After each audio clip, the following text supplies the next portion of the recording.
बांग्लादेश गए ये श्रीमान जी और इनको काले झंडे दिखाए गए और ये कहा गया गो आउट। जिन्होंने देश को धड़ल्ले से बेच रहे हैं, इन्होंने वादा किया था एक मैं देश नहीं बिकने दूंगा, देश नहीं झुकने दूंगा, दोनों काम हो गए। इन्होंने देश की जो संपत्ति है, हमारे सबके टैक्स की संपत्ति है, उसको धड़ल्ले से बेच ऊपर अन्याय थोप दिया है देश के ऊपर, उसे सहन नहीं करेंगे। हम गुलामी स्वीकार नहीं करेंगे। एक अपनी जमीन में ही हम मजदूर बन के रहें, जिसे कभी स्वीकार नहीं करें। खून खराबा नहीं करना चाहते पर ये करवा के रहेंगे। ये बीजेपी सरकार बिना खून में हाथ सने हुए हैं, जहाँ भी इन्होंने दंगे कर तो डालो और राजनीति फूट डालो की राजनीति जो अंग्रेज करते थे वही इनका काम है। खून खराबा नहीं करना चाहते पर ये करवा के रहेंगे। ये बीजेपी सरकार बिना खून में हाथ सने हुए हैं, जहाँ भी इन्होंने दंगे करवाए। ये फूट डालो और राजनीति फूट डालो की राजनीति जो अंग्रेज करते थे वही इनका काम है।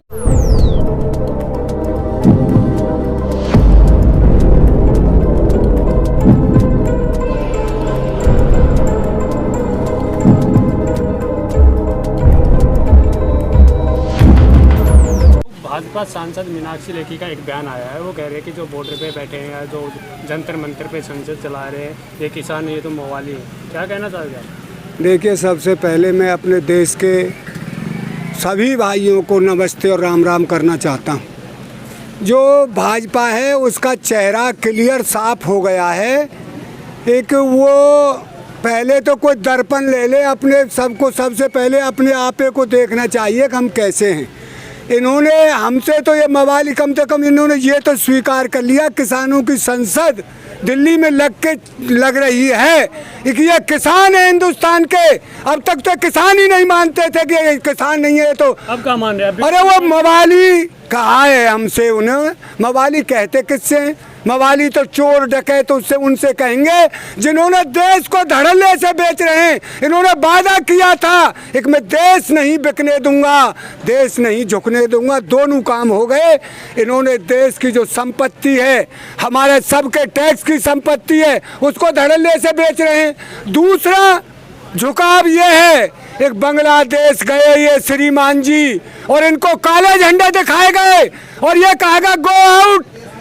बांग्लादेश में आप आ कैसे गए? तो इससे ज़्यादा देश और क्या झुकेगा भाई हमारा? बेक भी दिया और झुका भी दिया।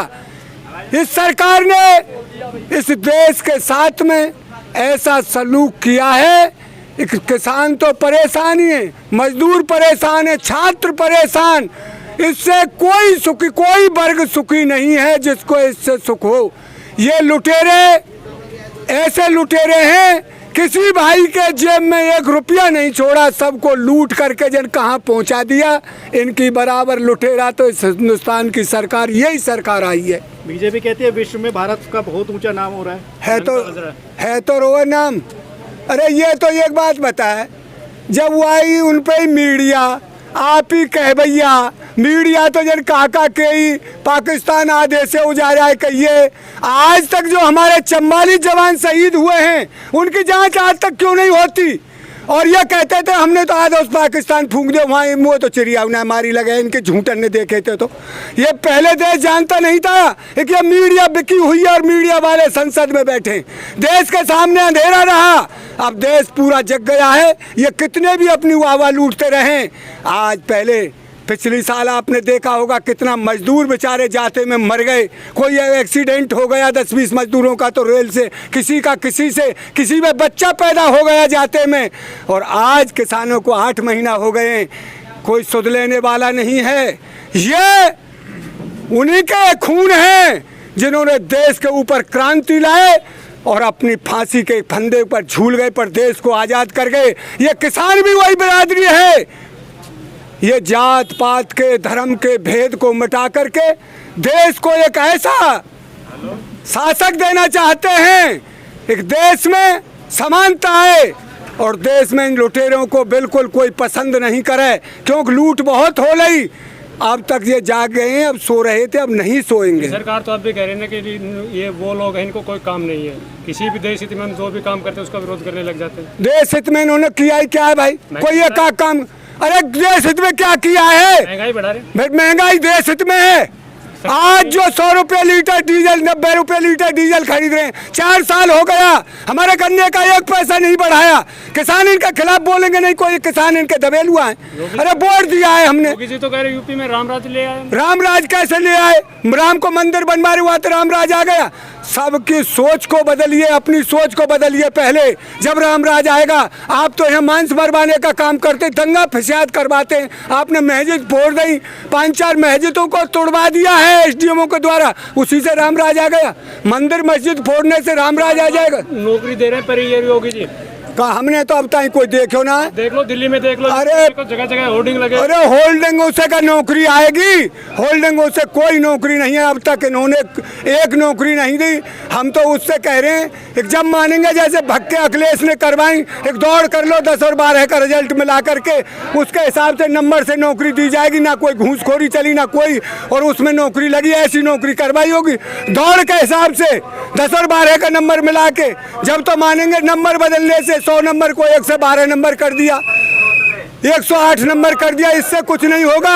शहरों का नाम बदल दिया। तो योगी जी कह रहे हैं कि यूपी में 2022 में 300 से ऊपर सीट लेके आएंगे। आप योगी जी तो बंगाल में उके है, एक ममता जी जय श्री राम नहीं बोलती, यहाँ भी खूब कह लेना, कोई नहीं सुनने वाला। सबके पेट में भूख लगती है, रोटी चाहिए। रोटी आएगी कहाँ से? रोजगार से।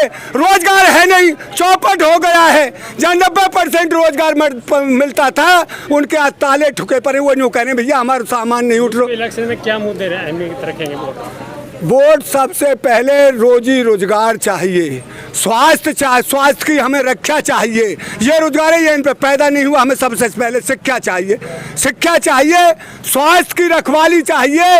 एक जो हॉस्पिटलों में जिनका इलाज नहीं हो, ये तो यूँ कह रहे हैं बेशरम, एक बिना ऑक्सीजन के कोई भी हिंदुस्तान। तो शिक्षा और स्वास्थ्य की बात कर रहे हैं। जहाँ तक ये देखने को मिलता है यूपी का जो इलेक्शन है सबसे ज्यादा हिंदुत्व और जातिगत इलेक्शन होता है। भाई अब नहीं होगा, नहीं होगा, नहीं होगा। चौक देश की बर्बादी हो गई है। ये जात पात और धर्म में ये वोट के लिए नहीं है। धर्म एक आस्था का विषय है। मैं भी हिंदू हूँ, मैं राम को मानता हूँ, कोई अल्लाह मान रहा, भैया वो राम एक है। और सरदार जी उसे गुरु साहिब गुरु मानते हैं। ये तो अपना अपना हो, कोई ईसा मसीह मानता है, परमात्मा एक है, वो सबका मालिक एक है। इसके ऊपर हम क्यों लड़े? अरे जिसने जो धर्म मान लिया उसको स्वीकार। जैसे चला आ रहा है जातिगत और हिंदुत्व का जो मुद्दा चलता है यूपी में सबसे ज्यादा चलता है। इलेक्शन आए तब फिर से वही मुद्दे पे अब नहीं चलेगा। मस्जिद फोड़ दी, और राजनाथ सिंह से बड़ा चेहरा उत्तर प्रदेश में बीजेपी का कोई है नहीं। 20 MLA नहीं जुटा पाए राजनाथ सिंह। अब तो हालत खराब है, 0 पे आउट होंगे। इन पे कोई एक भी MLA नहीं जीतेगा। क्यों? पब्लिक बहुत परेशान है। कोई रोजगार समिति में कैसे जीत गए इतने विरोध के बाद? अरे कहाँ जीत गए यार? जनता ने फैसला किया, गुंडागिर्दी से जीत जाना, किसी का मकान तोड़वाने देना, 9-9, 10-10 को बंद कर लेना, वोट नहीं गिरने देना, ये सबने देखा है सरेआम। ये दूसरे को कहते थे ये गुंडा राज है। अब इससे बड़ा गुंडा राज कहाँ होगा? इन तो कह रहे गुंडा राज हमने बिल्कुल खत्म कर। अरे इनका गुंडा राज इन पे कोई खत्म नहीं हुआ। हमारे आगरा में 15 किलो सोना और 5.5 रुपए की दोहरे धोपल लूट हुई है। उनमें बदमाश जरूर इनके मर गए हैं, उनमें तो आधा भी सामान भगत के नहीं आया। लूट बीजेपी कर रही है। अरे क्यों हुई लूट? मैं ऐसा कह रहा हूँ, लूट क्यों हुई? ये तो गुंडाओं को खत्म करना चाहते थे। कहीं चैन लूट रही है, कहीं दोहरे दोपहर बस लूट रही है। कहाँ से आ रहे हैं ये गुंडे? ने तो गुंडे भगा दिया कहिए, प्रदेश में थे, जंगल राज खत्म कर दिया कहिए। कहाँ से आ रहा है ये काम? तो 8 महीने हो चुके हैं आपके किसान आंदोलन को, लेकिन बात वही की वही है। भाई देखिए, हमारी जीत हो रही है और जीत करके जाएंगे हम। दिल्ली में हमारी संसद लग गई है, किसान संसद। पूरे देश को वहीं से कर रहे हैं, हमारे किसान संसद चला रहे हैं। हम बॉर्डरों पर डटे हुए हैं। ये सेना अपने सेनापति हैं जो 40 हमारे, उनकी आज्ञा का पालन करेगी और जीत करके जाएंगी। जो इन्होंने हमारे ऊपर अन्याय थोप दिया है देश के ऊपर, उसे सहन नहीं करेंगे। हम गुलामी स्वीकार नहीं करेंगे। एक अपनी जमीन में ही हम मजदूर बन के रहें, जिसे कभी स्वीकार नहीं करेंगे। अब राकेश टिकैत जी बार बार सरकार को चेतावनी देते रहते हैं कि 40 लाख ट्रैक्टर चाहिए, कभी भी आ सकते हैं। अरे जब कोई जरूरत पड़ेगी जब ही बुला लेंगे।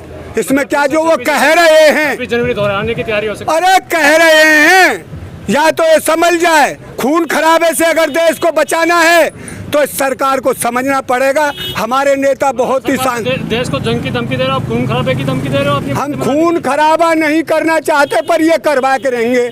ये बीजेपी सरकार बिना खून में हाथ सने हुए हैं, जहाँ भी इन्होंने दंगे करवाए इनकी वजह से हुए हैं। कोई भी हो, कहीं भी देख लो, ये फूट डालो और राजनीति फूट डालो की राजनीति जो अंग्रेज करते थे वही इनका काम है। इनको देश को 26 जनवरी फिर से दोहराया जा सकता है। काले अंग्रेज भाई हम ये नहीं कह रहे, हमारा आंदोलन शांति प्रिय आंदोलन है। हमारे नेता ये धमकी नहीं देते, हमारे नेता ये करवाएंगे। अरे ये तो बाबा लठ लेके यहाँ मानने आ गए हमें, ये मंचा जिस दिन आ जाते हैं ये समझते ही नहीं हमको कुछ भी। हम खून खराबा नहीं चाहते, किससे खून खराबा करें। ये जो पुलिस में लग रहे हैं ये बेटा और भाई हमारे हैं, फौज में लग रहे हैं वो हमारे हैं, हम किसे मारे। 26 जनवरी को नहीं दिखा आपको? अरे हमने नहीं किया, ये इनकी गुंडागिर्दी थी सरकार की। हमारे तो सूदे आदमी थे, उनको 2-4 ट्रैक्टरों को बका ले गए, वो RSS का काम था सारा। और वो मिल भी गए हैं, इनके साथ फोटो मिल गए। जब तीनों चारों का अमित शाह के, मोदी के और हमारी हेमा मालिनी और उसके लड़के के साथ जो मद्रास की सांसद है, गेहूं ले लिया हाथ में। मुझे गोल्डन कलर बहुत अच्छा लगता है। आज क्यों नहीं किसानों के लिए बोलती, कुर्सी पर अपनी पर खड़ी हो जाती। मैं इस बिल को पास नहीं होने दूंगा। गोल्डन कलर मुठा काट के हाथ में लेने से ही अच्छा लगता है। गोल्डन कलर को तैयार करने में खून पसीना एक हो जाता है। आखिर में किसानों के लिए क्या संदेश है आपकी तरफ से? मैं तो सभी किसान भाइयों को यही संदेश दूंगा, आप धैर्य शांति बनाए रखिए और हमारे जो नेता हैं उनके पीछे हम खड़े रहें। जो वो आदेश करेंगे उसी का पालन करें। ये ही काम है हमारा और दूसरा काम नहीं।